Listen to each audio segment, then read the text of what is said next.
Hello, hello, hello. Nate here with the Volunteer Tech Vlog on the Live Sound 101 YouTube channel.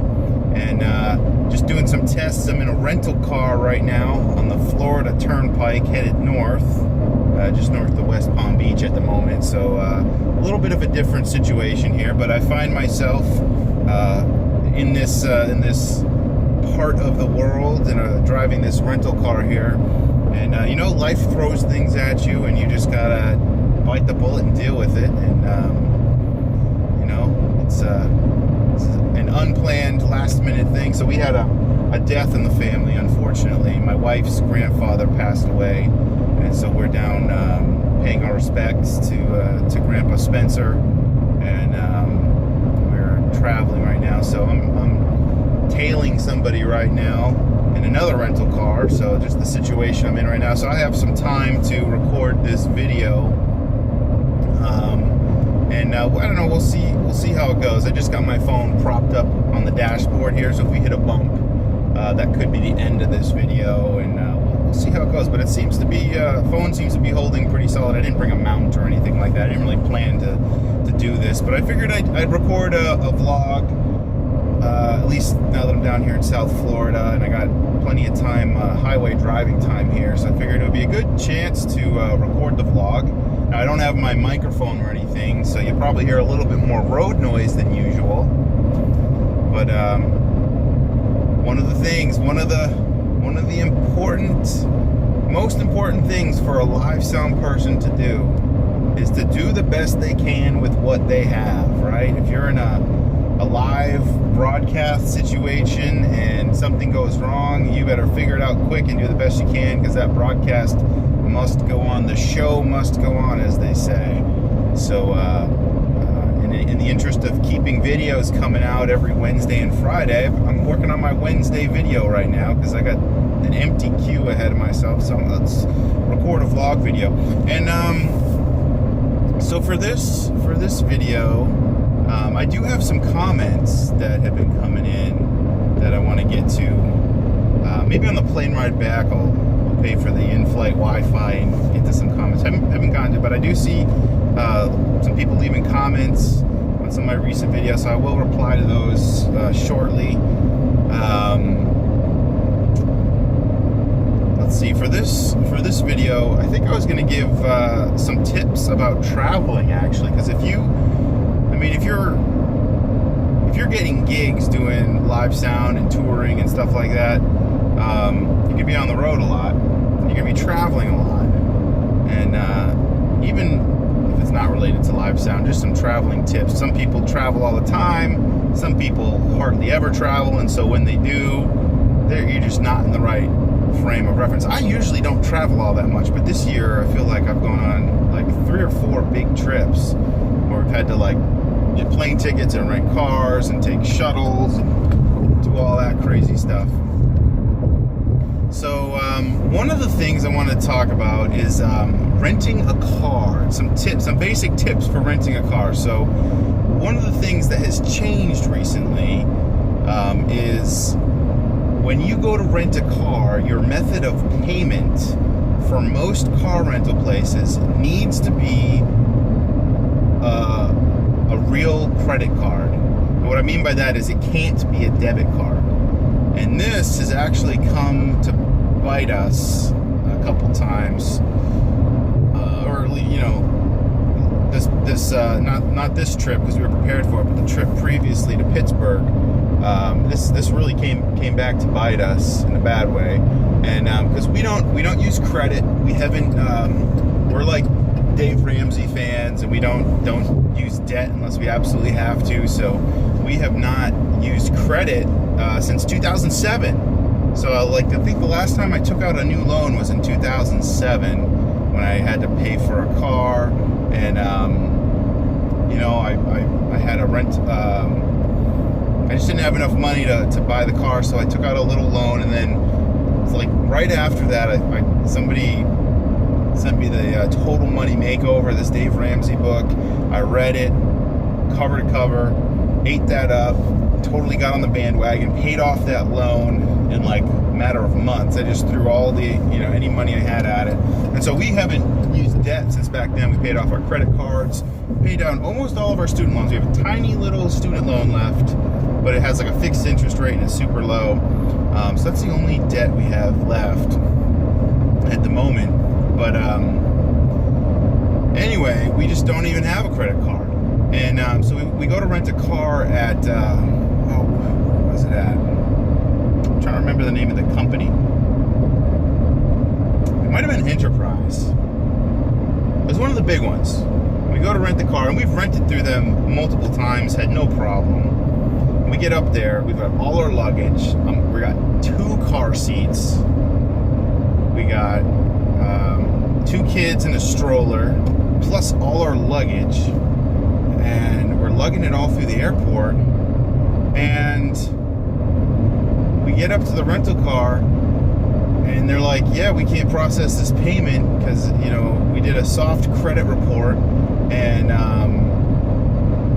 your credit score is actually very good, but we can't rent you a car because you don't use debt, basically, is what they said. So even though my credit score was awesome, because we still have that one student loan, they wouldn't rent us a car. And I'm like, well, we'll just pay for it up front. We'll pay for it cash, we'll pay a deposit, however much you want to take out, we'll let you put down $200. You can give us the 200 later or 400, whatever it was. We were prepared to do that.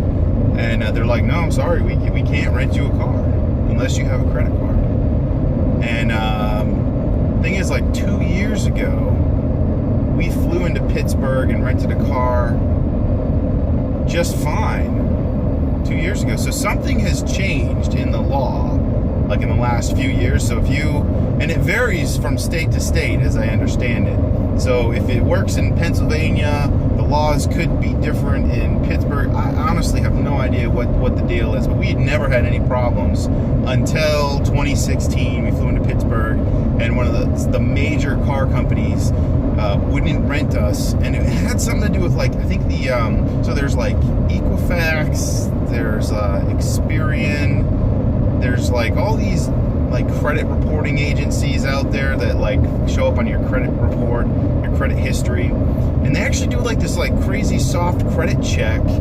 And I guess they're trying to cut down on people renting cars and just not coming back. And somehow, if they have a credit card, that gives the car companies more power. So that, like, the debit card, I don't even understand all of it. But what it comes down to is we got kind of left between a rock and a hard place with these bigger rental car companies like Avis and Enterprise and I think let's see, there's a couple other big ones. But the long-winded tip that I'm getting to is Alamo is the company that we go with right now. We go with Alamo because they don't care if you use a debit card as long as you show them your return flight details. So they have figured out that if you can prove that you're flying into such and such airport, and then you're also flying out of that airport in 3 days or a week or 14 days or whatever, chances are you're not going to steal the car if you've already paid for a return flight. That's kind of I guess that's how they look at it. So with Alamo, they don't require a credit card. They don't do that soft credit check. And that's the other thing too, is they do these credit checks, which apparently you get a ding on your record. Like if you get too many people pinging your credit history, that can actually make your score drop. So it's just interesting that they just automatically do that really without your knowledge. But I guess it's called a soft credit check. But anyway, I completely endorse and recommend Alamo. Just because they're like one of the few companies that have that policy where you don't have to use a credit card to actually perform the transaction. So I think that is valuable. And this is not paid sponsorship. I'm not affiliated with Alamo at all. I'm just saying from real life experience, being stranded with 2 kids in a stroller and car seats in an airport and not being able to get a rental car. I mean, this was back in a few weeks back when we went to Pittsburgh. We went around to like 4 rental car places in Pittsburgh International Airport, and the first 3 we went to would not rent us a car, even though we've got a great credit history, because we didn't have a credit card. So that's really the first time we got burned. But Alamo, they really saved the day. So I will certainly be loyal to Alamo, and we will go with them. And just we fly somewhere and we need to rent a car. You know, if you're out on a gig somewhere and you get hired or contracted, things you got to be thinking about to make sure you can get from point A to point B. Maybe you do Uber, get a taxi, but the rental car is a very convenient thing if you can do it. So and that's my experience with them. So they're like our first choice now. Another tip about Alamo. Now, I don't know if this is so this is tip number 2. I don't know if this is just with Alamo Fort Lauderdale, because we flew yesterday. We flew into Fort Lauderdale. But I don't know if it's just that particular Alamo or Alamo in general across the country, but they view a, quote, standard size car and a full-size car as the same thing. So when you go on the website, you can pick, you know, mid-size, standard, full. You can pick like a larger size SUV. Actually, we ended up in a larger size SUV, but the tip is they view standard and full size in the same category. So if you sign up for a standard size car, you pay a little bit less than a full size. But when you show up and you're physically there, you come to find out that there's really no difference between standard and full. They don't differentiate when it's time to walk down the aisle and pick out your car. You know what I mean? So that's a little tip, is to pay for the smaller one, because you're going to get you could possibly get a full size anyway. Or they don't discriminate against one or the other. So it's obviously better to pay for the smaller one and get more room anyway. And now when we showed up last night, they had no standard or full size there. Like, it was like they were all cleared out.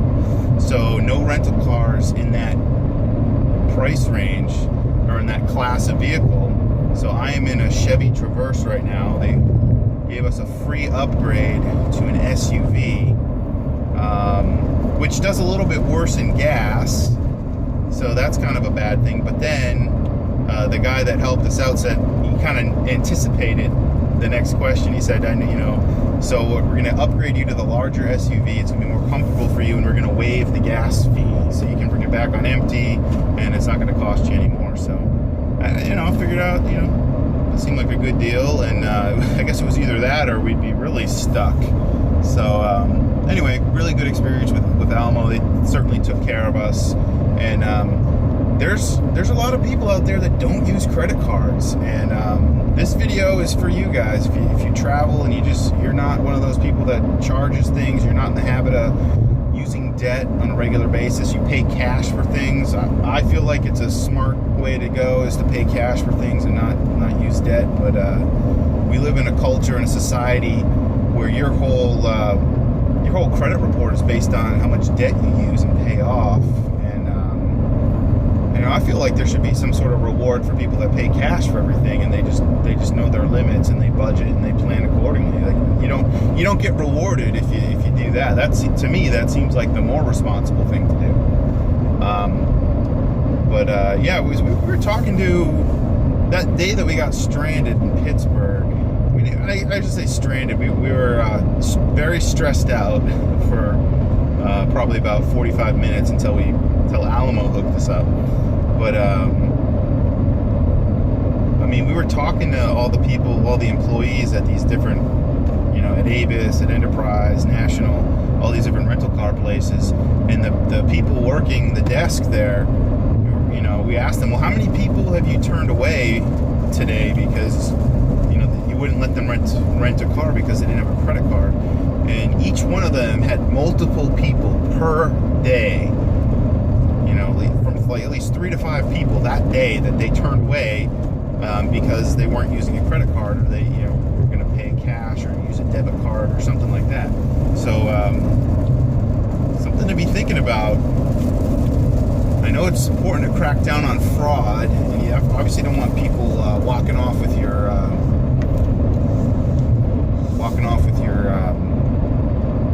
cars and stealing them. But think of how much business Alamo is getting. You know, because nobody else will rent them a car and they're at the airport. That could be a good business boost for companies like Alamo that, you know, have a little bit of a different policy that can make a big difference. So, the tip number 3, I have a third tip. If you are renting a car and you've not done it before, go online, use Kayak, use Priceline, use all these tools online to negotiate a better deal. The absolute worst thing you can do is go to one of the kiosks in the airport. So my wife, after we thought we were stranded for a while, she went up to one of the kiosks and wanted to go rent a car there, and it was like 10 times, literally 10 times as much money to rent a car through the kiosk. So if you go up to that kiosk and think, oh, you know, I'm just gonna do the express checkout or whatever, I'm gonna just do it, rent my car to the kiosk, just keep in mind it could be 10 times the cost that it would be if you just walk up to the front desk, or if you go to like Priceline or Kayak, or, you know, one of these aggregation services that like negotiates good deals. You can really save a lot of money if you've got a smartphone with a Wi-Fi access, or, you know, a 4G data plan.